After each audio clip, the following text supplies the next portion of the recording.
ఏదైతే నిబంధనలకు విరుద్ధంగా నెలకి ₹1,00,000 ఒక్కొక్క బల్కర్కి వసూలు చేస్తూ నువ్వు నీ కొడుకు సొమ్ము చేసుకుంటున్నాడు. నువ్వు దాని మీద ఈరోజు విచారణ జరిపించడానికి సిద్ధమా? మీ ప్రభుత్వం సిద్ధమా? చంద్రబాబు సిద్ధమా? ఏ విధంగా జరుగుతున్నాయి అక్కడ అక్రమాలు అనేటువంటి దాని మీద మాట్లాడు. జరగలేదు అక్రమాలు, నేను విచారణ జరిపిస్తాను అనేటువంటి మాట మాట్లాడు. నేను మరలా చెప్తున్నా, ఈరోజు వెళ్ళండి, మీడియా వెళ్ళండి, అక్కడ వివరాలు సేకరించండి.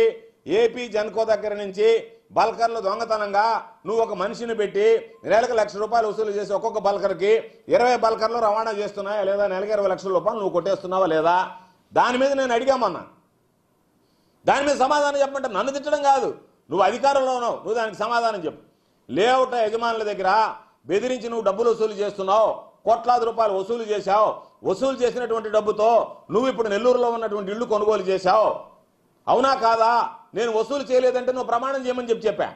నువ్వు దానికి అన్ని మూసుకుని వెళ్ళిపోతున్నావు ప్రమాణం చేయమంటే. కాబట్టి నేను అడిగింది ఏంది?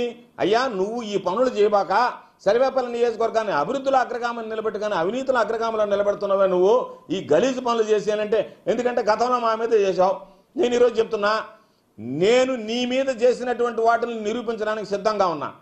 ఈరోజు నువ్వు వెళితే బల్కర్లు అక్కడ వసూలు చేయలేదు అని అంటే నువ్వేమి చెప్తే అది వినడానికి నేను సిద్ధం. రేపటి నుంచి నేను విమర్శించను కూడా విమర్శించాను. నేను లేదు, లేఅవుట్ల యజమాని దగ్గర నేను రూపాయి తీసుకోలేదని నువ్వు ఇష్టదేవుడి మీద నువ్వు ప్రమాణం చేస్తే, మా కుటుంబం కానీ మా సభ్యులు ఎవరం కూడా వాళ్ళ దగ్గర ఆయోచిత లబ్ధి మేము పొందలేదు అని నువ్వు ప్రమాణం చేస్తే ఇంక నేను ఆ సబ్జెక్ట్ మాట్లాడు. నువ్వేం చెప్తే అది వింటా.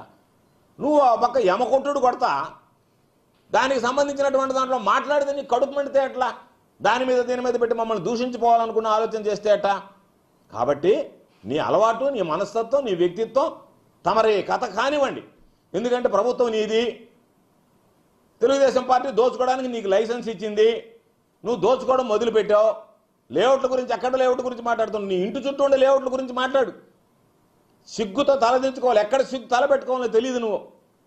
కాబట్టి నీ వ్యవహారం, నీ బ్రతుకు, నువ్వు ఒక మనిషిగా, నీది ఒక బ్రతుకుగా నువ్వు మాట్లాడితే ఎట్లా?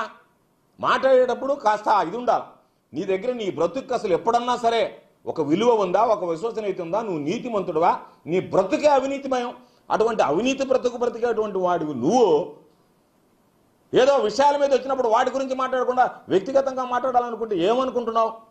నీలాగా నీతి జాతి లేని బ్రతుకు ఎవరిది ఉండదు. నీలాంటి అధముడు ఎవడు ఉండడు.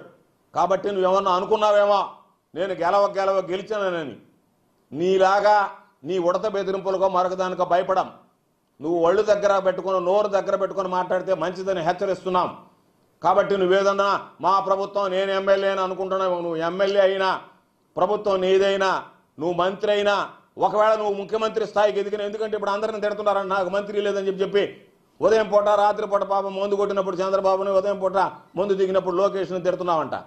కాబట్టి రేపు నువ్వు పొగులు రాత్రి మందు కొట్టి ఇద్దరిని తిట్టినా, నువ్వు ఏ స్థాయిలో ఎదిగినా నువ్వేమీ చేయలేవు. కాబట్టి ఏదన్నా మాట్లాడేటప్పుడు కాస్త ముందు వెనక చూసి మాట్లాడు. ఒళ్ళు దగ్గర పెట్టుకుని నోరు అదుపులో